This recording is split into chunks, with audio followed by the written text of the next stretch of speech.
ꯑꯍꯥꯟꯕꯃꯛꯇꯗ ꯁꯂꯥꯏ ꯁ꯭ꯇꯣꯔꯤꯒꯤ ꯃꯍꯨꯠ ꯁꯤꯟꯖꯗꯨꯅ ꯃꯌꯥꯝꯕꯨ ꯄꯥꯟꯊꯣꯏ ꯃꯉꯥꯡꯅ ꯇꯔꯥꯝꯅ ꯑꯣꯛꯆꯔꯤ꯫ ꯉꯁꯤꯁꯨ ꯃꯍꯧꯁꯥꯒꯨꯝ ꯅꯨꯡꯉꯥꯏꯔꯕ ꯋꯥꯔꯤ ꯑꯃ ꯄꯨꯗꯨꯅ ꯂꯥꯛꯆꯔꯤ꯫ ꯋꯥꯔꯤ ꯑꯁꯤꯒꯤ ꯃꯃꯤꯡꯅ ꯃꯆꯤꯟ ꯃꯅꯥꯎ ꯑꯍꯨꯝ꯫ ꯋꯥꯔꯤ ꯑꯁꯤꯕꯨ ꯏꯕꯤꯔꯛꯄꯅ D.N. ꯈꯨꯃꯟ꯫ ꯃꯇꯝꯗꯣ ꯃꯦꯔꯥ ꯊꯥꯒꯤ ꯃꯇꯝꯅꯤ꯫ ꯍꯩꯔꯥꯡ ꯂꯩꯔꯥꯡ ꯀꯌꯥꯒꯤ ꯂꯩꯅꯝꯅ ꯄꯨꯛꯅꯤꯡ ꯍꯨꯅ ꯅꯤꯡꯊꯤꯖꯕ ꯃꯇꯝꯅꯤ꯫ ꯑꯌꯨꯛꯀꯤ ꯂꯩꯆꯤꯟꯁꯨ ꯅꯣꯡꯂꯤꯛ ꯃꯔꯤꯛ ꯃꯔꯤꯛ ꯆꯨꯕꯒꯨꯝ ꯌꯨꯝꯊꯛꯇ ꯇꯥꯔꯤ꯫ ꯑꯌꯨꯛꯀꯤ ꯅꯨꯡꯁꯤꯔꯕ ꯆꯦꯛꯂꯥ ꯀꯌꯥꯒꯤ ꯄꯨꯛꯅꯤꯡ ꯍꯨꯕ ꯈꯣꯟꯖꯦꯜꯗ ꯃꯆꯤꯟ ꯃꯅꯥꯎ ꯑꯍꯨꯝ ꯑꯗꯨ ꯃꯃꯤꯠ ꯁꯤꯡꯂꯝꯃꯤ꯫ ꯃꯇꯝ ꯑꯗꯨꯗ ꯃꯁꯤ ꯑꯍꯟ ꯊꯣꯏꯕꯤꯅ ꯃꯧꯄ꯭ꯋꯥ ꯃꯅꯤꯕꯨ ꯍꯧꯒꯠꯅꯕ ꯍꯥꯏꯔꯝꯃꯤ꯫ ꯑꯗꯨꯒꯤ ꯃꯇꯨꯡ ꯃꯅꯥꯎꯅꯨꯄꯤ ꯇꯥꯎꯕꯤꯁꯨ ꯍꯧꯗꯣꯛꯂꯝꯃꯤ꯫ ꯑꯗꯨꯒꯤ ꯃꯇꯨꯡ ꯊꯣꯏꯕꯤ ꯌꯨꯝꯒꯤ ꯑꯀꯣꯏꯕ ꯑꯗꯨ ꯂꯝꯇꯨ ꯁꯤꯠ ꯁꯦꯡꯂꯝꯃꯤ꯫ ꯄꯨꯝꯅꯃꯛ ꯑꯗꯨ ꯂꯣꯏꯔꯕ ꯐꯥꯎꯕꯗ ꯃꯅꯥꯎꯅꯨꯄꯤ ꯑꯃꯗꯤ ꯃꯧꯄ꯭ꯋꯥ ꯍꯧꯒꯠꯂꯛꯂꯝꯗꯦ꯫ ꯀꯔꯤꯅꯣ ꯍꯥꯏꯕꯅꯤꯗ, ꯍꯧꯖꯤꯛꯐꯥꯎ ꯍꯧꯒꯠꯅꯗꯦꯕ꯫ ꯑꯩꯗꯤꯕꯀꯣ ꯏꯄ꯭ꯋꯥꯁꯤꯅ ꯑꯃꯨꯛ ꯈꯔ ꯐꯔꯦꯕ, ꯃꯥꯗꯤ ꯑꯉꯥꯡꯁꯨ ꯑꯣꯏꯔꯤ꯫ ꯇꯥꯎꯕꯤꯁꯦ ꯀꯃꯥꯏꯅ ꯍꯥꯏꯅꯗꯣꯏꯅꯣ ꯈꯪꯗꯦꯕ꯫ ꯐꯠꯅ ꯌꯥꯝꯅꯁꯨ ꯍꯥꯏꯕꯅꯤ, ꯑꯗꯨꯕꯨ ꯂꯧꯗꯦꯕ꯫ ꯄꯦꯜꯂꯕꯅꯤꯍꯦ ꯁꯤꯒꯤ ꯑꯉꯥꯡꯁꯤꯗꯤꯕ꯫ ꯋꯥꯍꯩ ꯈꯔꯁꯤ ꯍꯥꯏꯅ ꯍꯥꯏꯅ ꯊꯕꯛꯁꯨ ꯇꯧꯕ ꯂꯦꯞꯇꯦ꯫ ꯆꯥꯛꯁꯪꯗ ꯆꯪꯗꯨꯅ ꯀꯣꯟ ꯑꯃ ꯂꯧꯊꯣꯛꯇꯨꯅ ꯏꯁꯤꯡ ꯑꯃꯨꯛ ꯁꯣꯛꯂꯝꯃꯤ꯫ ꯑꯗꯨꯒꯤ ꯃꯇꯨꯡ ꯏꯔꯨ ꯃꯥꯏꯊꯔꯗꯨꯅ ꯅꯤꯡꯉꯣꯜ ꯀꯥꯗ ꯆꯪꯂꯛꯏ꯫ ꯉꯁꯥꯏꯗꯒꯤ ꯇꯨꯝꯗꯨꯅ ꯂꯩꯔꯝꯕ ꯇꯥꯎꯕꯤ ꯑꯃꯗꯤ ꯃꯅꯤꯁꯨ ꯃꯆꯦ ꯆꯪꯂꯛꯄ ꯑꯗꯨꯗ ꯉꯁꯥꯏꯅ ꯍꯧꯒꯠꯄ ꯃꯥꯟꯅꯕꯅꯤ ꯍꯥꯏꯗꯨꯅ ꯐꯃꯨꯡ ꯑꯗꯨꯕꯨ ꯂꯣꯏꯁꯤꯜꯂꯝꯃꯤ꯫ ꯇꯥꯎꯕꯤꯅ ꯃꯆꯦ ꯊꯣꯏꯕꯤ ꯏꯁꯧ ꯇꯧꯔꯦ ꯈꯪꯕꯗꯒꯤ ꯏꯁꯧ ꯑꯗꯨ ꯐꯅꯕ ꯑꯁꯨꯝꯅ ꯍꯥꯏꯔꯛꯏ꯫ ꯏꯆꯦ, ꯆꯥꯛꯇꯣ ꯑꯩ ꯊꯣꯡꯕꯤꯔꯒꯦ, ꯏꯁꯧ ꯂꯥꯡꯕꯗꯣ ꯂꯦꯞꯄꯣꯕ꯫ ꯑꯁꯤ ꯍꯥꯏꯔꯝꯂꯒ ꯐꯨꯛ ꯍꯧꯒꯠꯇꯨꯅ ꯏꯔꯨꯖꯔꯝꯃꯤ꯫ ꯇꯥꯎꯕꯤ ꯊꯣꯛꯈ꯭ꯔꯕꯗ ꯃꯅꯤꯁꯨ ꯃꯇꯨꯡ ꯏꯟꯅꯈꯤꯔꯝꯃꯤ꯫ ꯊꯣꯏꯕꯤꯅ ꯑꯁꯨꯝꯅ ꯈꯟꯖꯩ꯫ ꯑꯣ, ꯑꯩꯒꯤ ꯏꯄ꯭ꯋꯥ ꯃꯅꯤ ꯑꯃꯗꯤ ꯇꯥꯎꯕꯤꯁꯦ ꯑꯩꯒꯤꯗꯤ ꯄꯨꯝꯅꯃꯛꯅꯤꯀꯣ꯫ ꯅꯈꯣꯏꯗ ꯏꯆꯦꯅ ꯆꯩ ꯊꯥꯡꯂꯤꯕ ꯑꯁꯤꯗꯤ ꯅꯈꯣꯏꯕꯨ ꯅꯨꯡꯁꯤꯕꯒꯤꯅꯤꯀꯣ꯫ ꯅꯈꯣꯏꯕꯨ ꯏꯄꯥ ꯏꯃꯥꯅ ꯃꯄꯨꯡ ꯐꯥꯅ ꯅꯕꯨꯛꯅ ꯀꯣꯟꯕꯤꯔꯝꯗ꯭ꯔꯕꯁꯨ ꯏꯆꯦꯅ ꯅꯈꯣꯏ ꯑꯅꯤꯒꯤꯗꯃꯛ ꯍꯤꯡꯈꯤꯅꯤ꯫ ꯅꯈꯣꯏ ꯑꯅꯤꯕꯨ ꯉꯁꯤꯒꯤ ꯃꯥꯂꯦꯝꯁꯤꯗ ꯃꯁꯛ ꯅꯥꯏꯕ ꯃꯤꯁꯛ ꯑꯃꯗꯤ ꯑꯣꯏꯍꯟꯒꯅꯤꯌꯦ꯫ ꯑꯁꯨꯝꯅ ꯈꯟꯖꯩ꯫ ꯃꯈꯣꯏ ꯃꯆꯤꯟ ꯃꯅꯥꯎ ꯑꯍꯨꯝꯁꯦ ꯑꯗꯨꯛꯀꯤ ꯃꯇꯤꯛ ꯅꯨꯡꯁꯤꯅꯩ꯫ ꯁꯥꯎꯅꯕꯁꯨ ꯍꯨꯏ ꯍꯧꯗꯣꯡꯒ ꯑꯃꯍꯥꯅꯤ꯫ ꯑꯗꯨꯒ ꯃꯈꯣꯏ ꯑꯍꯨꯝꯕꯨ ꯄꯣꯛꯄꯤꯔꯝꯕ, ꯇꯥꯏꯕꯪꯄꯥꯜꯗ ꯈꯨꯗꯣꯜ ꯇꯧꯕꯤꯔꯝꯕ ꯑꯄꯣꯛꯄ ꯑꯄꯣꯛꯄꯤꯗꯤ ꯑꯇꯣꯝꯕ ꯃꯅꯤꯅ ꯋꯥꯈꯜ ꯃꯄꯨꯡ ꯐꯥꯗ꯭ꯔꯤꯉꯩ ꯇꯥꯏꯕꯪ ꯊꯥꯗꯣꯛꯈꯤꯔꯝꯃꯤ꯫ ꯃꯇꯝ ꯑꯗꯨꯗꯒꯤ ꯍꯧꯅ ꯃꯆꯦ ꯊꯣꯏꯕꯤꯅ ꯇꯥꯎꯕꯤ ꯑꯃꯗꯤ ꯃꯅꯤꯕꯨ ꯀꯗꯥꯏꯗ ꯀꯔꯤ ꯁꯣꯏꯈꯤꯒꯗꯒꯦ ꯈꯟꯗꯨꯅ ꯉꯥꯛꯄꯤ ꯁꯦꯟꯕꯤꯔꯝꯃꯤ꯫ ꯇꯥꯎꯕꯤꯁꯨ ꯑꯉꯥꯡꯃꯛꯇꯤ ꯑꯣꯏꯗ꯭ꯔꯕꯅꯤ꯫ ꯃꯍꯥꯛꯀꯤ ꯆꯍꯤ ꯑꯁꯤ 13 ꯁꯨꯔꯕꯅꯤ꯫ ꯑꯋꯥ ꯅꯨꯡꯉꯥꯏ ꯀꯞꯄ ꯅꯣꯛꯄ ꯀꯔꯤꯅꯣ ꯈꯪꯂꯕ ꯃꯇꯝꯅꯤ꯫ ꯁꯛꯇ ꯆꯨꯗꯁꯨ ꯅꯤꯡꯊꯤꯖꯕꯤ, ꯋꯥꯉꯥꯡ ꯁꯉꯥꯡ ꯅꯨꯡꯁꯤꯕꯤ ꯇꯥꯎꯕꯤꯅꯤ꯫ ꯑꯁꯨꯝꯅ ꯅꯣꯡ ꯅꯤꯅꯤ ꯍꯧꯈ꯭ꯔꯕ ꯃꯇꯨꯡ ꯇꯥꯎꯕꯤ ꯑꯃꯗꯤ ꯃꯆꯦꯒ ꯂꯣꯏꯅꯅ ꯈꯨꯜ ꯑꯗꯨꯒꯤ ꯃꯇꯥꯔꯣꯏ ꯑꯃꯒꯤ ꯃꯅꯥꯛꯇ ꯂꯥꯛꯃꯤꯟꯅꯔꯝꯃꯤ꯫ ꯃꯇꯥ ꯑꯁꯤꯒꯤ ꯃꯅꯥꯛ ꯍꯦꯛ ꯌꯧꯕꯒ ꯇꯥꯎꯕꯤꯅ ꯃꯇꯥ ꯑꯗꯨꯗ ꯀꯧꯔꯝꯃꯤ꯫ ꯇꯥꯕ꯭ꯔꯣ ꯏꯇꯥ ꯂꯦꯝꯕꯤ, ꯑꯩ ꯂꯥꯛꯑꯦ ꯑꯁꯤ ꯍꯥꯏꯅ ꯍꯥꯏꯔꯝꯃꯤ꯫ ꯂꯦꯝꯕꯤꯁꯨ ꯏꯃꯨꯡꯗ ꯂꯩꯔꯝꯕꯅꯤ꯫ ꯃꯄꯥꯟꯗꯒꯤ ꯇꯥꯎꯕꯤꯅ ꯀꯧꯔꯛꯄꯗꯨ ꯇꯥꯕꯗꯒꯤ ꯍꯔꯥꯎ ꯍꯔꯥꯎ ꯃꯄꯥꯟꯗ ꯊꯣꯛꯂꯛꯏ꯫ ꯑꯌꯥ, ꯏꯇꯥ ꯇꯥꯎꯕꯤ, ꯌꯥꯝ ꯊꯥꯖꯗꯤꯌꯦ, ꯏꯆꯦꯁꯨ ꯌꯥꯎꯔꯛꯑꯦ꯫ ꯐꯅꯗꯨꯝ ꯇꯥꯟ ꯆꯥꯔꯦ ꯉꯁꯤꯗꯤ ꯏꯆꯦꯅ ꯅꯅꯥꯎꯒꯤꯗ ꯂꯥꯛꯄꯁꯦ꯫ ꯊꯣꯏꯕꯤꯁꯨ ꯂꯦꯝꯕꯤꯒꯤ ꯋꯥꯍꯩꯗꯨꯗ ꯃꯀꯣꯛꯀ ꯉꯥꯎꯖꯩ꯫ ꯊꯣꯏꯕꯤꯅ ꯑꯃꯨꯛ ꯑꯁꯨꯝꯅ ꯍꯥꯏꯔꯛꯏ꯫ ꯂꯦꯝꯕꯤ, ꯀꯔꯤ ꯇꯥꯟ ꯆꯥꯔꯤꯅꯣ? ꯅꯪꯒꯤ ꯍꯧꯅꯕꯤ ꯆꯥꯛ ꯆꯥꯈꯣꯗꯤ ꯍꯥꯏꯔꯛꯀꯅꯨꯀꯣ꯫ ꯏꯆꯦ, ꯑꯗꯨ ꯅꯠꯇꯦꯕ, ꯁꯤꯡꯖꯨ ꯆꯥꯈꯤꯁꯦ ꯍꯥꯏꯒꯦ ꯇꯧꯕꯅꯦ꯫ ꯑꯩꯅ ꯉꯁꯤꯗꯤ ꯏꯇꯥ ꯅꯨꯡꯁꯤꯕꯤꯁꯦ ꯂꯥꯛꯀꯅꯤ ꯈꯪꯕꯗꯒꯤ ꯁꯤꯡꯖꯨ ꯄꯥꯟꯗꯣ ꯉꯁꯥꯏꯗꯒꯤ ꯁꯣꯏꯗꯨꯅ ꯅꯨꯡꯁꯥꯗ ꯐꯧꯔꯤꯕꯅꯦ꯫ ꯂꯥꯛꯑꯣ, ꯏꯃꯨꯡꯗ ꯆꯪꯁꯦ ꯏꯇꯥ꯫ ꯑꯁꯨꯝꯅ ꯃꯇꯥ ꯂꯦꯝꯕꯤꯒꯤꯗ ꯁꯤꯡꯖꯨ ꯆꯥꯔꯝꯃꯤ꯫ ꯃꯈꯣꯏ ꯑꯍꯨꯝꯁꯤꯁꯨ ꯌꯥꯝꯅ ꯅꯨꯡꯁꯤꯕ ꯈꯨꯡꯒꯪ ꯑꯃꯒꯤ ꯃꯇꯥꯔꯣꯏꯅꯤ꯫ ꯀꯔꯤꯒꯨꯝꯕ ꯃꯇꯝꯗꯁꯨ ꯂꯦꯝꯕꯤꯅ ꯃꯇꯦꯡ ꯄꯥꯡꯕꯤꯔꯛꯏ, ꯑꯗꯨꯒ ꯊꯣꯏꯕꯤ ꯑꯃꯗꯤ ꯇꯥꯎꯕꯤꯅꯁꯨ ꯄꯥꯡꯂꯝꯃꯤ꯫ ꯑꯁꯨꯝꯅ ꯁꯤꯡꯖꯨ ꯆꯥꯕ ꯂꯣꯏꯔꯕ ꯃꯇꯨꯡ ꯅꯨꯡꯉꯥꯏꯕ ꯋꯥꯔꯤ ꯀꯌꯥ ꯁꯥꯔꯝꯃꯤ꯫ ꯉꯥꯏꯍꯥꯛꯀꯤ ꯃꯇꯨꯡ ꯊꯣꯏꯕꯤ ꯑꯃꯗꯤ ꯇꯥꯎꯕꯤꯁꯨ ꯃꯌꯨꯝꯗ ꯂꯥꯛꯂꯝꯃꯤ꯫ ꯃꯌꯨꯝ ꯌꯧꯔꯕꯗ ꯊꯣꯏꯕꯤ ꯑꯃꯗꯤ ꯇꯥꯎꯕꯤ ꯋꯥꯔꯤ ꯀꯌꯥ ꯁꯥꯟꯅꯔꯤ꯫ ꯇꯥꯎꯕꯤꯅ ꯃꯆꯦꯗ ꯑꯁꯨꯝꯅ ꯍꯥꯏꯔꯛꯏ꯫ ꯏꯆꯦ, ꯑꯩꯈꯣꯏꯁꯦ ꯏꯅꯥꯛ ꯈꯨꯟꯕ ꯏꯃꯨꯡꯒꯤ ꯃꯆꯥ ꯑꯣꯏꯔꯕꯗꯤ ꯆꯥꯅꯤꯡꯕꯗ ꯆꯥ, ꯁꯦꯠꯅꯤꯡꯕꯗ ꯁꯦꯠ, ꯏꯅꯤꯡ ꯇꯝꯂꯝꯒꯅꯤꯀꯣ꯫ ꯏꯍꯩꯁꯨ ꯇꯝꯗꯕ ꯌꯥꯔꯣꯏ, ꯑꯗꯨꯒꯤꯁꯨ ꯃꯊꯛꯇ ꯄꯨꯛ ꯊꯟꯗꯕꯁꯨ ꯌꯥꯔꯣꯏ꯫ ꯏꯆꯦ, ꯑꯩꯗꯤ ꯏꯁꯣꯔꯁꯦ ꯌꯥꯝꯅ ꯋꯥꯔꯧꯏ꯫ ꯃꯥꯅ ꯇꯧꯔꯤꯕꯁꯦ ꯀꯔꯤꯅꯣ ꯈꯪꯗ꯭ꯔꯦ꯫ ꯃꯅꯥꯎ ꯇꯥꯎꯕꯤꯒꯤ ꯊꯃꯣꯏꯅꯨꯡꯒꯤ ꯁꯦꯡꯂꯕ ꯋꯥꯍꯩꯗꯨ ꯇꯥꯕꯗ Thoibi thamoida chaina phauze. Adubu manawgi thamoida tariba nungai mami ado ngahaktang oirabasu muthatki khanna asumna haire. Ina yarise. Asibu wani na haridubu. Isor mana aikhoibu taibungsida khudol tamlakpani. Nongdamba magi kaifadraba mangfadraba khudol amani khalasi. Aikhoisu hotnaba lepkumsi. Yamthangnaba singna lana ukhigadauba thabak amata tawgumsi. Kanade manisu laani. Isingdo khara solo. Ise lerangmai hawgalamlage ko. Tawbi su ising sok pasakri aduga Thoibi su jak thongnaba hotnari. Tawbi ising sok luraga saksang tamna paisile aduga machegi mateng amuk pangsilami. Mateng pangna Tawbi na macheda asumna hairi. Ise ngasidi nongthinong mangi nong soidina tagadawba male. Ado karigumba nong tarabadi mamangi lakhong-sida injingusiko ije. Ini yamna jingningeba nga su mayam phadaw maleba. Tawbi hoiba yarise. Insangdo semba loiselo. Bungodo amuk chaklami hairani. Chumbudi chumi nga yamna phagani. Mera tha loiselakbagi akanba nong amadi lairibani. Pharise ibungo lakpana halani. Chakse amukta loisenge. Nangso laithomai thaluroko. Tawbi masegi wabu lumna lauzabi nupini. Khul aduda masun manaw anigi nungsinaba mari asidi atopana heloi. Sauksu ngahak lita saunay.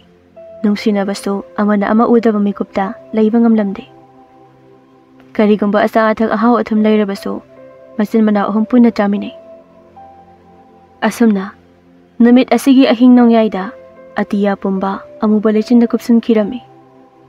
Pungza ama muk lairaba matung nong sulia palaytana churakli. Nonggi akhak araw makholakta ningaida na tumlamba Tawbi mamit singlay. Mikap thoglakpa aduda nong kanna churamba aduda Tawbi di inchingba phanglani khanna harawje. Adubo nongandawba watpa oibana mache Thoibibu amuk konduna tumkhirami. Mathangi numitni Thoibi nganna hawgatjay. Aduga Tawbi su masagi thabak aruba ama laibagumna hawgatjay. Adugi matung inchingba Thoibiga makhoi ani lakminarami. Thoibi amadi Tawbi inadu thaduna chingba horami. Tanjaduda maboksu Thoibi hoida laklami. Mabokna Thoibibu kauri. Matamduda manina oina pakhum-pirami. Mabokdo amu injingpham tamna laktuna Thoibida asumna hai. Isu anidi thawai yamna yawkhreda ko. Ngabo kayam pharage haiba. Matamduda Tawbina amu khumlei. Abok yame. Asi hairaga nga hawriba tunggol adubu yenghalami. Mabokna amu makhatari. Isu leisabi ani na injingba sidi onthongna sunung sikreda. Ado abok jingbiraklage. Noini yung karo. Leisabi na injingba sibu phajabara haibanida. Chalo chalo. Isu ani na pena chanaba abok phabiraklage. Tawbi di inadu makhata na chingba pamlami. Aduga Thoibi di mabokku kibana. Chairakadra pakhatbana mayumda haninglami. Thoibi su Tawbigi maong adu ubada mabokna chairaklani khangbadai themduna mayumda hanminare. Mayum yawraba matung Tawbi phamungda amuk changduna hittuna leirami. Mase Thoibina Tawbida chak thongminase hairami. Aduba Tawbi di karisu khumda suktoktuna leiri. Thoibi Tawbigi manakta changlaktuna. Tawbi karino haibanida.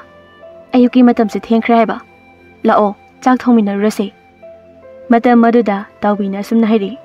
Ise chak khak thongbado ay yawdradi yadrabo. Horen nungdangida thongage. Ayukdi isena thongoro. Asi hairaga Tawbi phamungduda upsinduna lei. Thoibi su adu oirabadi thongoi hairaga masu phamungda kakhatuna hipaga lei. Aduga masindasu murum sonduna lei. Tawbina saurisina inchingba phangdabagi masena sauriba asina chak thongminase yadabagi. Masin manaw anigi asawbase amata manaba natte. Asumna paithoknaduna leiringai mawpa manisu machi anibu kauri. Ho icheton chehan chak thongo thengkhre. Asi haina hanjin hairami. Adubu machi anidudi hoi mai kari amata hairakte. Manisu machi anida wahai amanidu hairamlaga thangnabagi yumda chatkirami. Tawbi Ningai chaubi manabu khankhibasi thongdrabadi mathamoi aduki matik warauganbini. Mase thoibinasu manau taubigi matau khangbanina ngaihak saurabasu pukning phatharaga chak thongba changkhirami. Mase changkhrabada taubi asumna khanjai. Aina taurisibu chumlibra. Nongmadi siraga dauba mapukniko. Ima ibada keba phangdrabasu iseda kejari. Asigumbu wakhal kaya se taubina khanjarami. Wakhal kaya khanna taubi adumak tumthakirami. Maboksu chaksamang oirakpa aduda nga kharadu pukhalakduna thoibida piramaga maboksu chatkirami. Asumna chak loiraba matung taubibu chanaba kaurami. Matam adudasu taubidi hawgalakte. Thoibisu parap changaklaga taubibu tanaba hawdokpirami. Taubi tasena taugi yauna tauba nate. Thoibina tablapna asumna hairei. Taubi kaidaurage isena khara ngangubagi iseda sauriro. Se adugi oirabadi sauranoba hayengkai hairoi. Chak charasi hawgalo. Adubu taubidi masegi nungsiba wahai khara asida mamai adu upsinduna taubi makhol thoktana kapjai. Taubina khumlaktaba aduda thoibina taubibu chingkhatpirami. Matam aduda taubigi ningthiraba misna anidu birangna lupa makhai kaptuna leiramkhi. Thoibina taubibu thimjinbirami adubu taubidi makhol hena thokna kaplakhi. Thoibina taubibu tretna konduna thembirami. Taubina kapna amuk asumna hairei. Iche aina ichebu yamna wahale ko iche. Hayengkai ichebu wahalaroi. Ai ichena haiba illange. Asi haina hairami. Tanja aduda mopasu changle aduga taubida asumna hairei. Iche tol nang sidiba angang macha dongna kappi yam pakte kapsinaraga thabak suningdrido me. Asi haina machin ka paisilei. Masi yengune mani nang aine banang. Asi haina hairaga maupa manigi mana adu laidaugi tanarami. Taubi amadi maupa mani moi anigi matau uraga machi oibi thoibisu momo nokchai. Asumna machin maupa ahumdo chak punna chaminarami. Asumna awa ana kappa nokpa leita laira mayam siga iroinana machin maupa ahumdo chahi kaya leminarakli. Mayamgi minok maisa kayagi marakta mingoldasu haijanonjaba tawdana punsigi sintha pangli. Asumna chahi khara haujingkhraba matungni. Namito taubigi khul adogi khul ngakliba idau pakhangbagi harau mathoi kaba ahanba numini.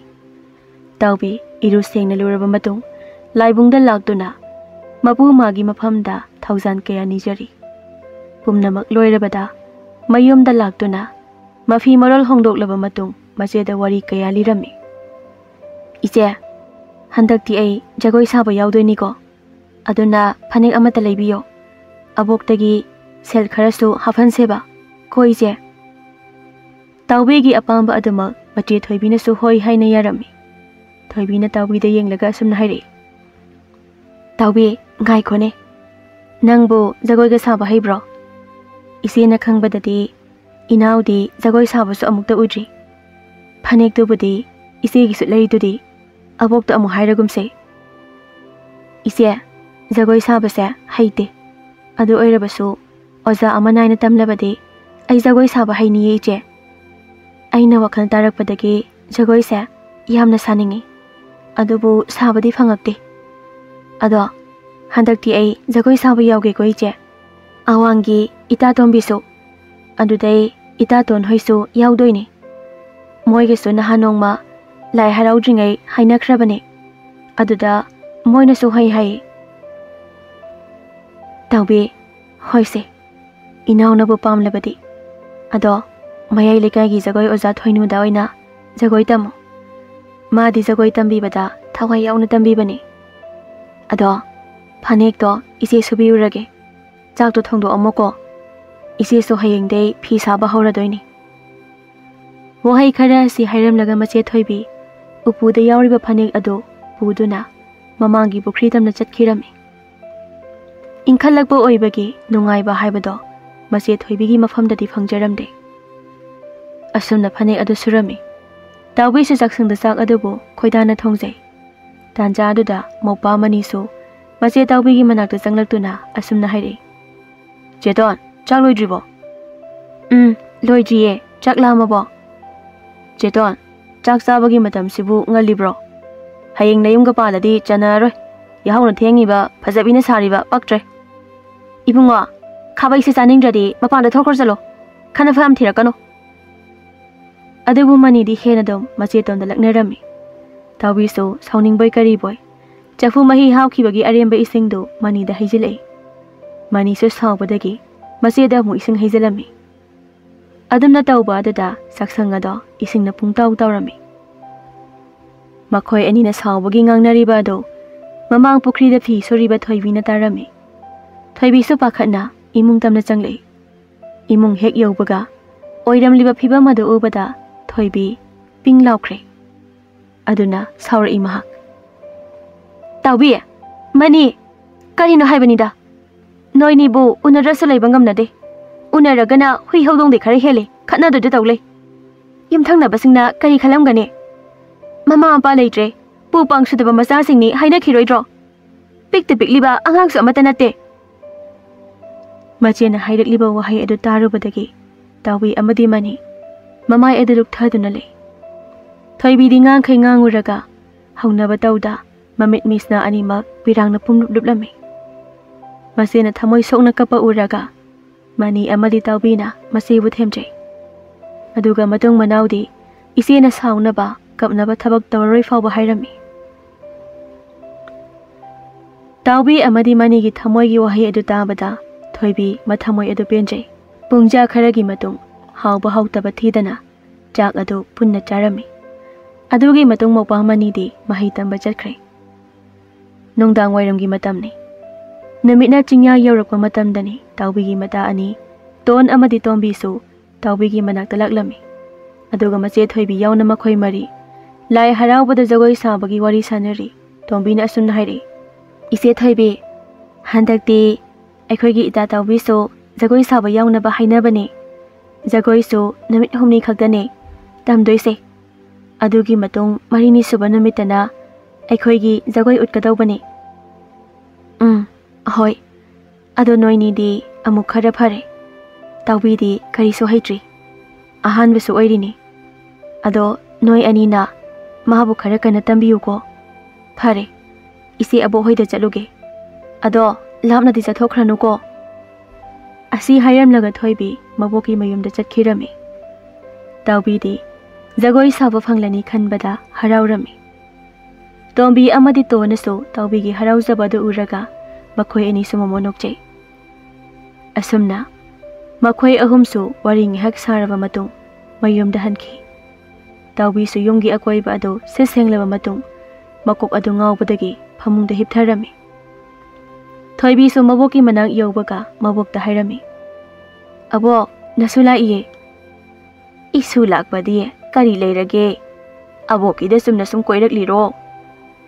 ꯑꯕꯣꯛ, ꯀꯣꯏꯔꯛꯄꯅꯤ ꯆꯨꯝꯅ꯫ ꯑꯗꯣ ꯑꯕꯣꯛ, ꯑꯩꯈꯣꯏ ꯇꯥꯎꯕꯤꯁꯨ ꯖꯒꯣꯏ ꯇꯝꯕ ꯆꯠꯂꯅꯤ꯫ ꯈꯨꯟꯒꯤ ꯂꯥꯏꯕꯨꯡꯗ ꯖꯒꯣꯏ ꯁꯥꯅꯤꯅ ꯇꯧꯍꯧꯔꯤ꯫ ꯑꯗꯣ ꯑꯕꯣꯛ, ꯅꯨꯡꯗꯥꯡ ꯆꯥꯅꯕ ꯆꯦꯡ ꯑꯃꯠꯇ ꯂꯩꯇ꯭ꯔꯦ꯫ ꯑꯕꯣꯛꯀꯤꯗꯩ ꯈꯔ ꯂꯧꯖꯒꯦ ꯍꯥꯏꯅ ꯂꯥꯛꯄꯅꯦ꯫ ꯑꯩꯁꯨ ꯍꯌꯦꯡ ꯍꯪꯆꯤꯠꯇꯩꯗꯤ ꯐꯤ ꯁꯥꯔꯅꯤ꯫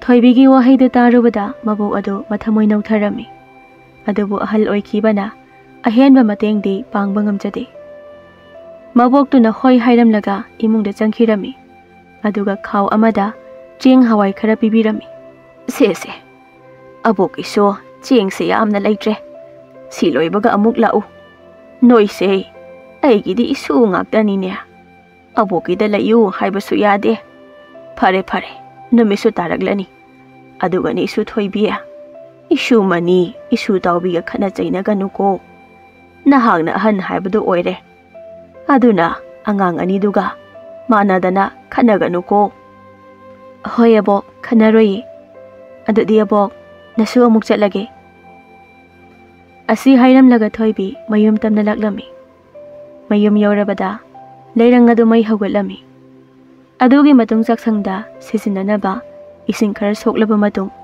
ꯇꯥꯎꯕꯤ ꯀꯧꯗꯨꯅ ꯆꯥꯛꯁꯪꯗ ꯆꯥꯛ ꯊꯣꯡꯃꯤꯟꯅꯔꯝꯃꯤ꯫ ꯆꯥꯒ ꯁꯨꯝ ꯊꯣꯡꯅ ꯇꯥꯎꯕꯤꯅ ꯑꯁꯨꯝꯅ ꯍꯥꯏꯔꯛꯏ, ꯏꯆꯦ, ꯑꯩꯈꯣꯏꯕꯨ ꯁꯦꯝꯕꯤꯔꯤꯕ ꯇꯥꯏꯕꯪ ꯃꯄꯨꯁꯦ ꯑꯣꯟꯊꯣꯛꯅꯁꯨ ꯐꯠꯇꯦꯗꯀꯣ꯫ ꯅꯨꯡꯁꯤꯔꯕ ꯏꯃꯥ ꯏꯄꯥꯕꯨ ꯃꯆꯥ ꯑꯩꯈꯣꯏꯒꯤ ꯏꯐꯝꯗꯒꯤ ꯁꯦꯠꯇꯨꯅ ꯄꯨꯈ꯭ꯔꯦꯀꯣ꯫ ꯏꯆꯦ, ꯑꯩ ꯉꯁꯤꯗꯤ ꯏꯁꯥ ꯏꯇꯣꯝꯇ ꯁꯤꯅꯤꯡꯕ ꯄꯣꯛꯏ꯫ ꯄꯨꯟꯁꯤꯁꯦ ꯍꯤꯡꯗꯨꯅ ꯂꯩꯕ ꯄꯥꯝꯗ꯭ꯔꯦ ꯏꯆꯦ꯫ ꯇꯥꯎꯕꯤ, ꯀꯔꯤꯅꯣ ꯍꯥꯏꯔꯤꯕꯗꯨꯕꯣ? ꯅꯣꯡꯃ ꯅꯠꯇ꯭ꯔꯒ ꯅꯣꯡꯃꯗꯤ ꯁꯤꯒꯗꯧꯕ ꯃꯄꯣꯛꯅꯤ꯫ ꯑꯗꯨꯅ ꯁꯤꯕꯒꯤ ꯋꯥꯔꯤꯁꯦ ꯍꯧꯗꯣꯛꯂꯅꯨ ꯇꯥꯎꯕꯤ꯫ ꯑꯗꯨꯏ ꯁꯔꯨꯛꯄꯨꯗꯤ ꯏꯪꯈꯣꯜꯗꯒꯤꯅꯦ ꯃꯅꯥ ꯃꯁꯤꯡ ꯈꯔ ꯍꯦꯛꯂꯣ꯫ ꯍꯣꯏ ꯏꯆꯦ, ꯑꯗꯣ ꯁꯧꯒ꯭ꯔꯤ ꯑꯣꯏꯅ ꯍꯦꯛꯂꯛꯀꯦ, ꯀꯨꯏꯔꯦ ꯁꯧꯒ꯭ꯔꯤꯒ ꯆꯥꯈꯤꯗꯕ꯫ ꯑꯁꯤ ꯍꯥꯏꯔꯝꯂꯒ ꯇꯥꯎꯕꯤ ꯌꯦꯟꯗꯥꯏ ꯑꯃ ꯄꯥꯏꯗꯨꯅ ꯏꯪꯈꯣꯜꯗ ꯆꯪꯈꯤꯔꯝꯃꯤ꯫ ꯑꯗꯨꯒ ꯍꯧꯔꯤꯕ ꯁꯧꯒ꯭ꯔꯤ ꯄꯥꯝꯕꯤ ꯑꯗꯨꯗꯒꯤ ꯃꯅꯥꯁꯤꯡꯗꯨ ꯑꯃꯃꯝꯇ ꯑꯣꯏꯅ ꯍꯦꯛꯄ ꯍꯧꯔꯝꯃꯤ꯫ ꯅꯣꯡꯗꯝꯕ ꯃꯍꯥꯛꯀꯤ ꯀꯨꯝꯍꯩꯕꯨ ꯌꯥꯎꯔꯨꯒꯦ ꯈꯟꯅ ꯃꯤꯑꯣꯏꯕ ꯑꯩꯈꯣꯏꯁꯨ ꯇꯥꯏꯕꯪꯗ ꯈꯣꯡꯗꯥꯔꯛꯄꯅꯤ꯫ ꯂꯥꯏꯔ ꯏꯅꯥꯛ ꯈꯨꯟꯕ, ꯐꯖꯕ ꯑꯊꯤꯕ, ꯑꯐꯕ ꯐꯠꯇꯕ ꯃꯌꯥꯝ ꯑꯁꯤꯅ ꯂꯩꯇꯦꯡ ꯑꯣꯏꯗꯨꯅ ꯇꯥꯏꯕꯪ ꯃꯄꯨ ꯃꯥꯒꯤ ꯃꯃꯤꯠ ꯄꯦꯟꯅꯕ ꯃꯤꯑꯣꯏꯕ ꯑꯩꯈꯣꯏꯅ ꯀꯨꯝꯍꯩ ꯌꯥꯎꯔꯤꯕꯅꯤ꯫ ꯑꯁꯨꯝꯅ ꯃꯆꯤꯟ ꯃꯧꯄ꯭ꯋꯥ ꯃꯈꯣꯏ ꯑꯍꯨꯝꯗꯨ ꯅꯨꯡꯗꯥꯡꯒꯤ ꯆꯥꯛ ꯑꯗꯨ ꯆꯥꯗꯨꯅ ꯄꯣꯊꯥꯅꯈꯤ꯫ ꯃꯊꯪꯒꯤ ꯅꯨꯃꯤꯠꯅꯤ꯫ ꯑꯉꯟꯕ ꯑꯌꯨꯛ ꯑꯗꯨꯗ ꯇꯥꯎꯕꯤ ꯃꯃꯥꯡꯒꯤ ꯄꯨꯈ꯭ꯔꯤꯗ ꯂꯥꯛꯇꯨꯅ ꯏꯔꯨꯖꯔꯝꯃꯤ꯫ ꯉꯥꯏꯍꯥꯛꯀꯤ ꯃꯇꯨꯡ ꯏꯔꯨꯕ ꯂꯣꯏꯔꯗꯨꯅ ꯑꯁꯦꯡꯕ ꯐꯤꯖꯦꯠ ꯁꯦꯠꯂꯕ ꯃꯇꯨꯡ ꯃꯆꯦꯕꯨ ꯍꯧꯗꯣꯛꯇꯨꯅ ꯖꯒꯣꯏ ꯇꯝꯕ ꯆꯠꯂꯨꯈꯤꯒꯦ ꯍꯥꯏꯅ ꯍꯥꯏꯔꯝꯃꯤ꯫ ꯑꯗꯨꯒꯤ ꯃꯇꯨꯡ ꯇꯥꯎꯕꯤ ꯃꯥꯒꯤ ꯃꯇꯥ ꯑꯅꯤꯕꯨ ꯍꯧꯗꯨꯅ ꯃꯈꯣꯏ ꯑꯍꯨꯝ ꯑꯗꯣ ꯖꯒꯣꯏ ꯇꯝꯐꯝꯗ ꯆꯠꯂꯝꯃꯤ꯫ ꯑꯁꯨꯝꯅ ꯃꯈꯣꯏ ꯑꯍꯨꯝꯗꯨ ꯊꯋꯥꯏ ꯍꯛꯆꯥꯡ ꯌꯥꯎꯅ ꯖꯒꯣꯏ ꯑꯗꯨ ꯄꯨꯛꯅꯤꯡ ꯆꯪꯅ ꯇꯝꯂꯝꯃꯤ꯫ ꯖꯒꯣꯏ ꯇꯝꯕ ꯑꯗꯨ ꯂꯦꯞꯇꯅ ꯇꯝꯂꯛꯄꯅ ꯅꯨꯃꯤꯠ ꯍꯨꯝꯅꯤ ꯍꯧꯖꯤꯟꯈ꯭ꯔꯦꯗꯣ꯫ ꯅꯨꯃꯤꯠ ꯑꯗꯨꯒꯤ ꯅꯨꯃꯤꯗꯥꯡ ꯋꯥꯏꯔꯝꯒꯤ ꯃꯇꯝꯅꯤ꯫ ꯇꯥꯎꯕꯤꯒꯤ ꯃꯇꯥ ꯑꯅꯤꯗꯨꯒ ꯃꯈꯣꯏ ꯑꯍꯨꯝ ꯍꯌꯦꯡ ꯖꯒꯣꯏ ꯁꯥꯅꯕꯒꯤꯗꯃꯛ ꯋꯥꯔꯤ ꯁꯥꯅꯔꯝꯃꯤ꯫ ꯇꯣꯟꯅ ꯑꯁꯨꯝꯅ ꯍꯥꯏꯔꯛꯏ, ꯏꯇꯥ ꯇꯥꯎꯕꯤ, ꯇꯣꯝꯕꯤ, ꯍꯌꯦꯡꯒꯤ ꯖꯒꯣꯏ ꯁꯥꯕꯁꯦ ꯑꯩꯈꯣꯏ ꯑꯍꯨꯝꯒꯤ ꯐꯤꯖꯣꯜꯁꯦ ꯆꯞ ꯃꯥꯟꯅꯗꯕ ꯌꯥꯔꯣꯏ꯫ ꯑꯗꯨꯅ ꯐꯤꯖꯣꯜ ꯑꯗꯣ ꯅꯍꯥꯟꯅꯁꯨ ꯇꯥꯟꯅꯔꯒ ꯂꯧꯍꯧꯗ꯭ꯔꯦ꯫ ꯑꯗꯨꯅ ꯈꯨꯜꯁꯤꯒꯤ ꯏꯅꯦ ꯂꯩꯍꯥꯎ ꯍꯣꯏꯗ ꯆꯠꯇꯨꯅ ꯋꯥꯏꯔꯨꯔꯁꯦ꯫ ꯑꯋꯥꯏꯃꯟꯁꯨ ꯌꯥꯝꯗꯕꯅꯤ꯫ ꯑꯗꯣ ꯅꯣꯏ ꯑꯅꯤ ꯀꯔꯤ ꯈꯜꯂꯤꯒꯦ? ꯃꯇꯝ ꯑꯗꯨꯗ ꯇꯣꯟꯅ ꯑꯁꯨꯝꯅ ꯍꯥꯏꯔꯛꯏ, ꯑꯗꯨ ꯑꯣꯏꯔꯁꯨ ꯌꯥꯏꯌꯦ ꯏꯇꯥ, ꯑꯗꯨꯅ ꯇꯧꯔꯁꯦ꯫ ꯇꯥꯎꯕꯤꯁꯨ ꯑꯗꯨꯃꯉꯥꯏ ꯍꯣꯏ ꯍꯥꯏꯅ ꯌꯥꯅꯔꯝꯃꯤ꯫ ꯅꯨꯃꯤꯗꯥꯡꯒꯤ ꯃꯇꯝꯅꯤ꯫ ꯇꯥꯎꯕꯤ ꯋꯥꯈꯜ ꯅꯨꯡꯉꯥꯏꯅ ꯂꯩꯖꯩ꯫ ꯃꯆꯦꯁꯨ ꯃꯅꯥꯎꯒꯤ ꯃꯑꯣꯡꯗꯨ ꯎꯕꯗ ꯍꯔꯥꯎꯖꯩ꯫ ꯃꯆꯦ ꯊꯣꯏꯕꯤ ꯇꯥꯎꯕꯤꯒꯤ ꯃꯅꯥꯛꯇ ꯆꯪꯂꯛꯇꯨꯅ ꯐꯝꯗꯔꯛꯏ꯫ ꯇꯥꯎꯕꯤ, ꯀꯩꯅꯣ ꯉꯁꯤꯗꯤ ꯌꯥꯝ ꯍꯔꯥꯎꯅ ꯎꯏꯅ?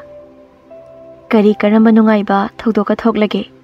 ꯏꯆꯦꯗꯁꯨ ꯇꯝꯃꯣ꯫ ꯃꯁꯤꯗ ꯇꯥꯎꯕꯤꯅ ꯅꯣꯛꯐꯦꯠ ꯇꯧꯅ ꯌꯦꯡꯖꯩ ꯑꯗꯨꯒ ꯑꯁꯨꯝꯅ ꯍꯥꯏꯔꯛꯏ, ꯏꯆꯦ, ꯑꯩꯅ ꯅꯤꯡꯖꯕꯗꯣ ꯍꯌꯦꯡꯁꯤꯅꯤꯀꯣ꯫ ꯏꯄꯥ ꯏꯕꯨꯙꯧꯒꯤ ꯁꯦꯡꯂꯕ ꯂꯥꯏꯕꯨꯡꯗ ꯖꯒꯣꯏ ꯁꯥꯕ ꯐꯪꯂꯅꯤ ꯈꯜꯂꯨꯕꯗ ꯏꯁꯥꯁꯦ ꯌꯥꯝꯅ ꯍꯔꯥꯎꯏ ꯏꯆꯦ꯫ ꯊꯣꯏꯕꯤꯁꯨ ꯇꯥꯎꯕꯤꯒꯤ ꯋꯥꯍꯩꯗꯨꯗ ꯅꯣꯛꯐꯦꯠ ꯇꯧꯖꯩ ꯑꯗꯨꯒ ꯇꯥꯎꯕꯤꯗ ꯑꯁꯨꯝꯅ ꯍꯥꯏꯔꯛꯏ, ꯑꯗꯣ ꯇꯥꯎꯕꯤ, ꯅꯪ ꯏꯆꯦꯗꯗꯤ ꯁꯥꯎꯅꯨꯀꯣ꯫ ꯏꯆꯦꯅ ꯏꯅꯥꯎꯒꯤ ꯐꯤ ꯐꯅꯦꯛ ꯑꯍꯟꯕ ꯂꯩꯒꯦ ꯍꯥꯏꯔꯕꯁꯨ ꯉꯝꯗ꯭ꯔꯦ꯫ ꯑꯕꯣꯛꯇꯕꯨꯗꯤ ꯏꯆꯦꯅ ꯍꯪꯉꯨꯔꯕꯅꯤ꯫ ꯑꯕꯣꯛꯁꯨ ꯁꯦꯜ ꯌꯥꯝꯅ ꯂꯩꯇꯦ꯫ ꯍꯟꯗꯛ ꯊꯥꯁꯤ ꯂꯣꯏꯕꯒ ꯂꯩꯔꯁꯤ ꯍꯥꯏꯔꯛꯏ꯫ ꯏꯆꯦꯁꯨ ꯃꯈꯥ ꯇꯥꯅ ꯍꯪꯉꯨꯗ꯭ꯔꯦ꯫ ꯑꯗꯣ ꯏꯅꯥꯎꯅ ꯅꯍꯥꯟꯗꯒꯤ ꯇꯝꯂꯤꯕ ꯖꯒꯣꯏꯗꯣ ꯉꯁꯤꯗꯤ ꯏꯆꯦꯁꯨ ꯌꯦꯡꯒꯦ, ꯑꯃꯨꯛꯇ ꯁꯥꯔꯛꯑꯣ꯫ ꯇꯥꯎꯕꯤꯁꯨ ꯍꯣꯏ ꯏꯆꯦ ꯍꯥꯏꯅ ꯍꯥꯏꯖꯩ ꯑꯗꯨꯒ ꯇꯥꯎꯕꯤ ꯖꯒꯣꯏ ꯈꯨꯊꯦꯛ ꯊꯦꯛꯄ ꯍꯧꯔꯛꯂꯝꯃꯤ꯫ ꯇꯥꯎꯕꯤꯒꯤ ꯃꯨꯔ ꯁꯝꯂꯥꯡꯅ ꯖꯒꯣꯏꯒꯤ ꯇꯟꯊꯥ ꯍꯥꯞꯄꯤꯕꯒꯨꯝ ꯁꯝꯂꯥꯡ ꯑꯗꯣ ꯍꯥꯏꯅ ꯍꯨꯝꯅ ꯁꯥꯟꯅꯔꯤ꯫ ꯇꯥꯎꯕꯤꯒꯤ ꯖꯒꯣꯏ ꯑꯗꯨꯕꯨ ꯃꯆꯦ ꯊꯣꯏꯕꯤꯁꯨ ꯃꯤꯠ ꯄꯦꯟꯅ ꯌꯦꯡꯖꯔꯝꯃꯤ꯫ ꯉꯥꯏꯍꯥꯛ ꯖꯒꯣꯏ ꯁꯥꯔꯕꯗ ꯊꯣꯏꯕꯤꯅ ꯇꯥꯎꯕꯤꯗ ꯂꯣꯏꯁꯤꯜꯂꯣ ꯋꯥꯔꯅꯤ ꯍꯥꯏꯔꯝꯃꯤ꯫ ꯇꯥꯎꯕꯤ, ꯌꯥꯔꯦ ꯋꯥꯔꯅꯤꯌꯦ꯫ ꯑꯗꯣ ꯏꯆꯦ ꯆꯥꯛ ꯊꯣꯡꯉꯒꯦ, ꯏꯟꯁꯥꯡ ꯁꯦꯝꯃꯛꯑꯣ, ꯂꯥꯛꯑꯣ ꯆꯥꯛꯁꯪꯗ꯫ ꯇꯥꯎꯕꯤꯁꯨ ꯃꯆꯦꯅ ꯍꯥꯏꯔꯤꯕꯗꯣ ꯌꯥꯔꯝꯃꯤ꯫ ꯑꯁꯨꯝꯅ ꯆꯥꯛ ꯊꯣꯡꯃꯤꯟꯅꯔꯝꯃꯤ꯫ ꯃꯊꯪꯒꯤ ꯅꯨꯃꯤꯠꯅꯤ꯫ ꯑꯉꯟꯕ ꯑꯌꯨꯛ ꯑꯗꯨꯗ ꯇꯥꯎꯕꯤ ꯏꯔꯨ ꯁꯦꯡꯅ ꯂꯨꯔꯕ ꯃꯇꯨꯡ ꯇꯣꯟ ꯑꯃꯗꯤ ꯇꯣꯝꯕꯤꯒꯤ ꯃꯌꯨꯝꯗ ꯂꯥꯛꯂꯝꯃꯤ꯫ ꯑꯗꯨꯒ ꯃꯈꯣꯏ ꯑꯍꯨꯝ ꯖꯒꯣꯏ ꯑꯣꯖꯥꯒꯤ ꯃꯌꯨꯝꯗ ꯆꯠꯂꯝꯃꯤ ꯑꯗꯨꯒ ꯖꯒꯣꯏ ꯁꯥꯔꯝꯃꯤ꯫ ꯃꯈꯣꯏ ꯑꯍꯨꯝꯒꯤ ꯖꯒꯣꯏ ꯑꯗꯨꯕꯨ ꯎꯕꯗ ꯃꯈꯣꯏꯕు ꯇꯥꯛꯄꯤ ꯇꯝꯕꯤꯔꯤꯕ ꯑꯣꯖꯥꯗꯨꯅ ꯍꯔꯥꯎꯅ ꯍꯥꯏꯔꯛꯏ, ꯅꯣꯏ ꯑꯍꯨꯝꯗꯤ ꯁꯛꯅ ꯁꯛ ꯐꯖꯔꯤꯕ, ꯖꯒꯣꯏ ꯈꯨꯊꯦꯛꯁꯨ ꯑꯌꯦꯡꯕ ꯃꯤꯕꯨ ꯁꯨꯝꯍꯠꯄ ꯉꯝꯒꯅꯤ꯫ ꯍꯣꯔꯦꯟ ꯅꯠꯇ꯭ꯔꯣ ꯅꯣꯏ ꯑꯍꯨꯝꯅ ꯖꯒꯣꯏ ꯁꯥꯒꯗꯧꯔꯤꯕꯗꯨꯕꯣ? ꯇꯣꯝꯕꯤꯅ ꯑꯁꯨꯝꯅ ꯍꯥꯏꯔꯛꯏ, ꯍꯣꯏ ꯃꯥꯅꯦ ꯑꯣꯖꯥ꯫ ꯑꯗꯣ ꯑꯣꯖꯥ, ꯉꯁꯤꯗꯤ ꯖꯒꯣꯏ ꯁꯥꯗꯧꯕ ꯅꯨꯃꯤꯠꯅꯤ꯫ Aduna kari khara tanarukhige. Hoi hoi, tanaruro. Horendi isa ahumgi jagoi yengba ngantana laktoini ko. Asumna Ozagi mayumdagi tholiklaba matung Don hoida changminare. Aduga wari tanarami. Ita tombi, ita taubi, horendi khara ngana loisinasiko. Ado chakti aikhoigi da charasi. Aduga laibungda chalusi. Aikhoigi ming pikhaluse. Asi hairami. Tona haibagi matung inna Don hoida chak chaminarami. Adugi matung laibungda laklami. Laibung yaurabada lai senaba ipu tombaga wari sanarami. Ipu nasu khoina khurumjari. Horen jagoi sabagi ming pakhat palakjabani. Ado ipu da adum piramage ipu. Oh, hoi, piramu. Ado noi humbu jagoi kiyam hairage. Isu taubi su yauridana. Tawina mo asumna khomlei. Ahoi ipu. Jagoi bade adum haire. Ado ipu aikhoi ahumgi mingdo amta panbiyo. Hoi. Ado noi ahum lakpase tanyam chare. Tu. Laimangda leiba hairuk singse. Isu ahumna pukhro. Isu sing charuro ko. Ipu su isu singi jagoi yengdoini. Ado isu ahumna hana sage haibra. Khara kona sage hairibro. Tombina mo asumna khomlei. Ipu yaragade khara ngana sarage. Ipu na khara sinbiyo. Nasu ahumsu namita dringai laibung yaujarake ipu. Hoi, pare. Adun taurasiko. Ipu na noi ahumbu hana sahalage ko.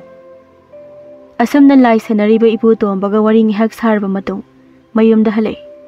Tombi, Ton, magi mayumda changnakre. Tawbi su magi mayumda changlei. Thoibi su sumang matonda famduna phi suduna leiri.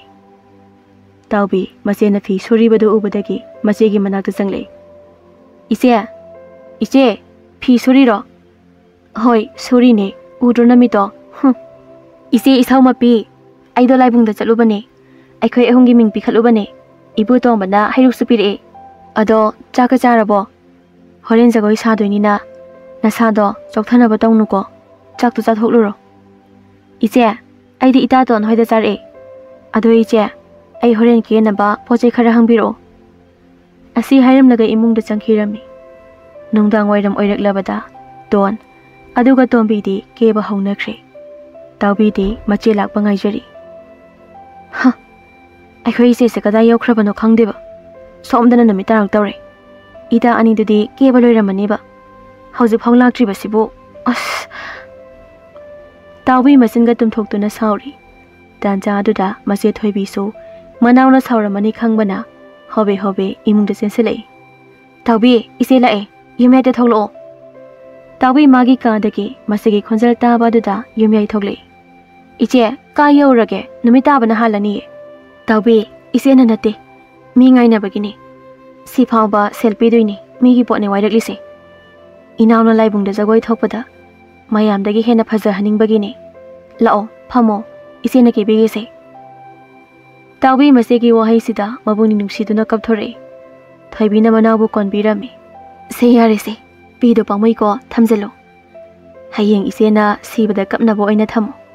Yare kapano thengkhrani ise kebirage ko. Tawbi mamai adu mapanda ta thokpa amuk thokhirami.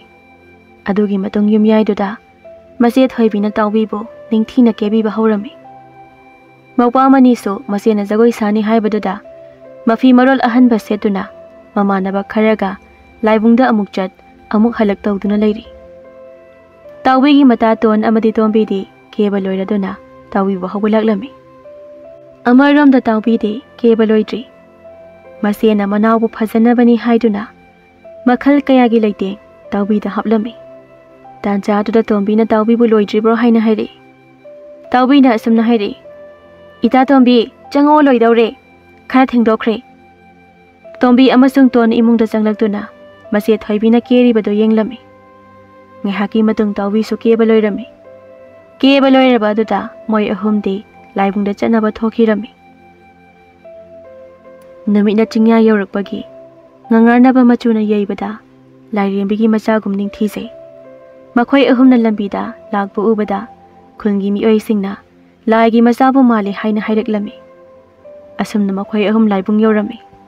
Laibung yaurabada makhoi ahum laimangda changduna khuru kulladuna makok leibak thengna ibudhaugi mafamdagi yaifa thauza nijari lai khuramba loirabada mafam chana famlami asumna lai gi oiba thauram khara tawri ngehaki matung thoibi so khulgi mata kharaga laibungda lagduna tawi hoigi manakta famlami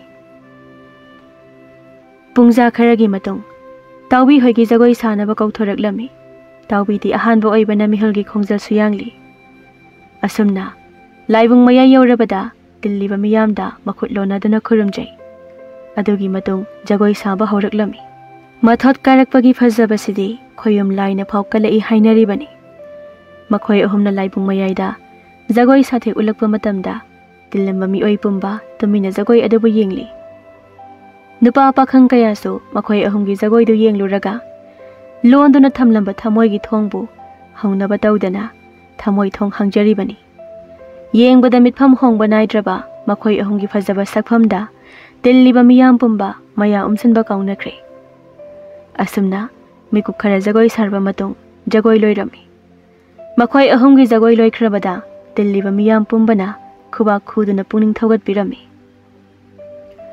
asumna ngahak laigi tharam kaya ngahak yenglaba matung mayumda amu hanarakle tawidi mayum hek yobaga mafi marul hongdoklaba matung phamung kaduna tumba themlami mathangi namini tawi ayuk adungan na hagatuna jagoi sabada setluba phanek phurit adubu sudoklami pumna mak loirabada mase thoibina tawi da asumna hairi tawi ngarangi nogi jagoi da yamna phajai inaudi tawi da ngami ise di jagoi ga soirakadrana pakhatlure ise adubudi nanawni kaino ado ise ayukti ise na chak thongbiro ko ai isa se chokthare ngahak potharo khige ko thoibi so mana ware haibuda kaisu haidre asumna macen mana ahumdo maning thungba phangdrabasu nungsinana leimina jai asumna tha khara housing khraba matungni mabokna makhoigi yumda lagduna asa athak khara pibirami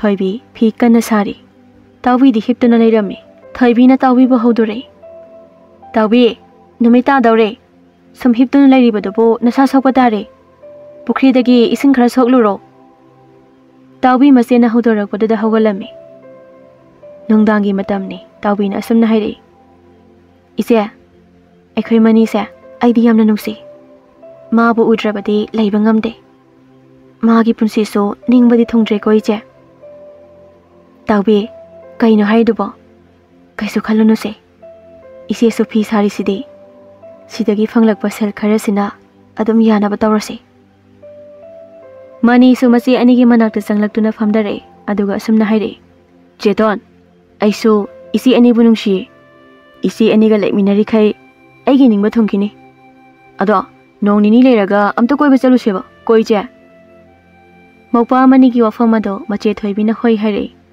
asumna namisu ta khirami tawbi saksangda changduna thawai yauna pukning changna chak thonglami ngahaki matung thong thakpa loiraduna chak chaminarami tawbi ngasidi inauna thongba cha insang se onthokna so hawkhre punsida asumna hawba cha insang sarakri mase thoibigi wado manin amu mateng pangsilei jeton se chak thongba yamna haire nayong pankhini ko adu che chawbe hayeng khaidi jeton oina chak thobanse yamna haweba tawi na machin pairab asumna haire mani yari taning de ko wathi ni nangi do wathi dawno isi angang yamna oiri yum pan bagi wakhanga pokti ko chak tu dom phajana chaw asumna chak toklaba matong mani tumba changkhirami aduga thoibi amadi tawbi so tumba changna khirami miyoi bagi punsidi tambangamde taibang mapugi kumhaibo miyoi bana yauri bani mapu mana sembirakpada ai aigi mapok mai supiram libani thoibi magi manau tawibo nungsina konbiduna tumli mamagi mathadagi masabu setuna pukhini haibagi maongumna kanna konbiduna tumjari mathangi namitni angan ba ayuktuda mase thoibi nganna hagoduna yumgi thabak tawri sumangda amuk thoktuna lamsilami pumnamak loirabada iru amuk lujarami thoibina iruba loira phawba tawidi hawalaktri yahau khara thengba manawni khangbagi thoibi kari so haide ꯍꯧꯒꯠꯃꯟꯗꯕ ꯑꯗꯨꯗ ꯃꯁꯤꯅ ꯇꯥꯎꯕꯤꯕꯨ ꯍꯧꯒꯠꯂꯣ ꯍꯥꯏꯅ ꯍꯧꯗꯣꯔꯛꯏ꯫ ꯑꯗꯨꯕꯨ ꯇꯥꯎꯕꯤꯗꯤ ꯈꯨꯝꯂꯛꯇꯦ꯫ ꯊꯣꯏꯕꯤ ꯃꯐꯤ ꯃꯔꯣꯜ ꯍꯣꯡꯗꯣꯛꯇꯨꯅ ꯇꯥꯎꯕꯤꯒꯤ ꯃꯅꯥꯛꯇ ꯆꯪꯂꯛꯏ ꯑꯗꯨꯒ ꯁꯨꯞꯂꯤꯕ ꯐꯩꯖꯨꯞ ꯑꯗꯨ ꯈꯔ ꯆꯤꯡꯊꯔꯒ ꯇꯥꯎꯕꯤ ꯇꯥꯎꯕꯤ ꯇꯥꯕ꯭ꯔꯣ? ꯍꯧꯒꯠꯂꯣ ꯊꯦꯡꯈ꯭ꯔꯦ꯫ ꯑꯩ ꯐꯥꯎꯕ ꯊꯕꯛ ꯃꯌꯥꯝ ꯇꯧꯔꯝꯂꯕꯅꯤ, ꯍꯧꯒꯠꯂꯣ꯫ ꯊꯣꯏꯕꯤꯅ ꯃꯁꯥ ꯄꯥꯏꯔꯒ ꯅꯣꯝꯂ ꯐꯥꯎꯕ ꯀꯔꯤꯁꯨ ꯃꯁꯤ ꯂꯦꯡꯗꯅ ꯇꯥꯗꯨꯅ ꯂꯩꯔꯤ꯫ ꯊꯣꯏꯕꯤ ꯇꯥꯎꯕꯤꯕꯨ ꯀꯟꯅ ꯀꯟꯅ ꯀꯧꯕ ꯍꯧꯔꯛꯂꯦ꯫ ꯃꯁꯥꯁꯨ ꯂꯩꯔꯝꯂꯤꯕ ꯐꯤꯕꯝ ꯑꯗꯨꯗꯒꯤ ꯑꯍꯣꯡꯕ ꯑꯃꯠꯇ ꯎꯔꯝꯗꯦ꯫ ꯊꯣꯏꯕꯤ ꯌꯥꯝꯅ ꯄꯥꯈꯠꯂꯝꯃꯤ꯫ ꯇꯥꯎꯕꯤ, ꯁꯦ ꯍꯧꯒꯠꯂꯣ꯫ ꯅꯪ ꯀꯩꯗꯧꯔꯒꯦ? ꯁꯦ, ꯏꯆꯦꯅ ꯀꯧꯕꯁꯦ ꯇꯥꯗ꯭ꯔꯣ ꯇꯥꯎꯕꯤ?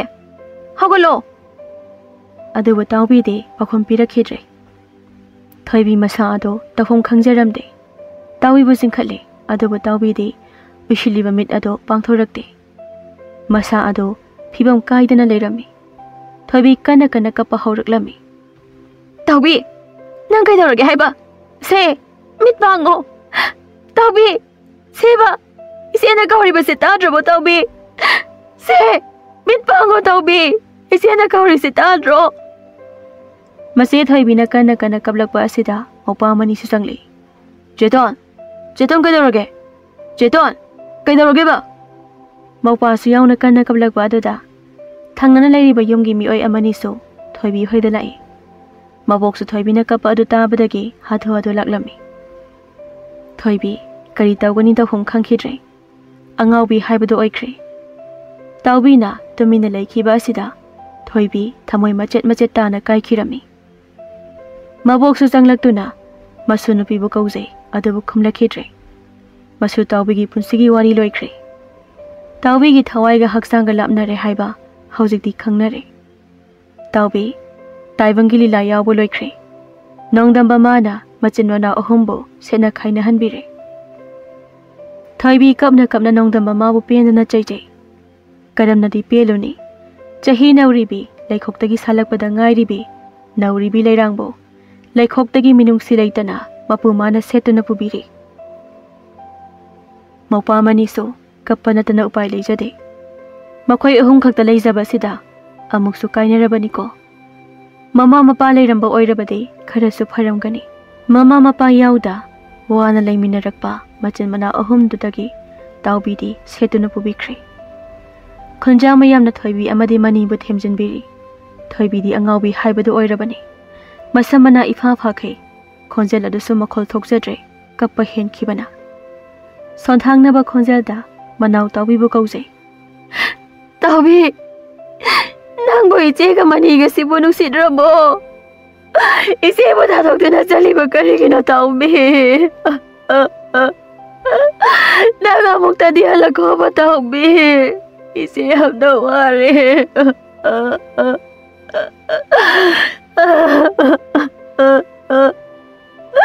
이제는 아무데나 레이버가 뭐예? 다음에 어갈로.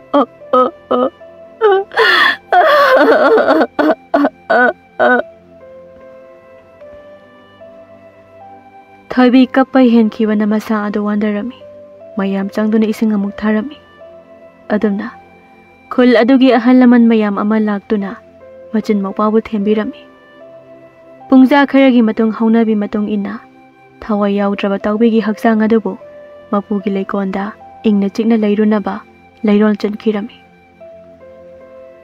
ꯊꯣꯏꯕꯤ ꯑꯃꯗꯤ ꯃꯧꯄꯥ ꯑꯃꯅꯤ ꯆꯥꯛ ꯏꯁꯤꯡ ꯆꯥꯒꯅꯤ ꯊꯛꯀꯅꯤ ꯀꯥꯎꯈ꯭ꯔꯦ꯫ ꯅꯨꯃꯤꯠ ꯆꯨꯞꯄ ꯇꯥꯎꯕꯤꯕꯨ ꯀꯧꯖꯗꯨꯅ ꯂꯩꯖꯩ꯫ ꯀꯧꯖꯕ ꯅꯠꯇꯅ ꯑꯇꯣꯞꯄ ꯄꯥꯝꯕꯩ ꯂꯩꯈꯤꯗ꯭ꯔꯦ꯫ ꯀꯥꯏꯅꯕ ꯍꯥꯏꯕꯗꯣ ꯇꯁꯦꯡ ꯇꯁꯦꯡꯂꯦ꯫ ꯃꯆꯤꯟ ꯃꯅꯥꯎ ꯑꯍꯨꯝꯒꯤ ꯃꯔꯛꯇꯒꯤ ꯇꯥꯎꯕꯤ ꯃꯄꯨ ꯃꯥꯅ ꯄꯨꯗꯨꯅ ꯆꯠꯈ꯭ꯔꯦ꯫ ꯊꯣꯏꯕꯤꯅ ꯃꯆꯤꯟꯗꯁꯨ ꯃꯪꯂꯥꯟ ꯑꯣꯏꯔꯝꯂꯕꯗꯤ ꯐꯔꯝꯒꯅꯤꯀꯣ ꯑꯁꯤ ꯍꯥꯏꯅ ꯍꯥꯏꯖꯩ꯫ ꯑꯗꯨꯕꯨ ꯃꯪꯂꯥꯟꯗꯤ ꯅꯠꯇꯦ, ꯇꯥꯏꯕꯪꯅꯤ꯫ ꯑꯁꯨꯝꯅ ꯃꯆꯦ ꯊꯣꯏꯕꯤ ꯑꯃꯗꯤ ꯃꯧꯄꯥ ꯑꯃꯅꯤꯕꯨ ꯊꯥꯗꯣꯛꯂꯝꯂꯒ ꯃꯄꯨ ꯃꯥꯒꯤ ꯂꯩꯀꯣꯜꯗ ꯇꯥꯎꯕꯤꯒꯤ ꯊꯋꯥꯏꯅ ꯆꯠꯈꯤꯔꯝꯃꯤ꯫ ꯅꯨꯃꯤꯠ ꯈꯨꯗꯤꯡꯒꯤ ꯃꯧꯄꯥ ꯑꯃꯅꯤ ꯑꯃꯗꯤ ꯃꯆꯦ ꯊꯣꯏꯕꯤꯅ ꯇꯥꯎꯕꯤ ꯇꯥꯎꯕꯤ ꯍꯥꯏꯅ ꯁꯣꯟꯖꯗꯨꯅ ꯂꯩꯈꯤꯔꯝꯃꯤ꯫ ꯑꯗꯨꯕꯨ ꯇꯥꯎꯕꯤꯗꯤ ꯆꯠꯈ꯭ꯔꯦ꯫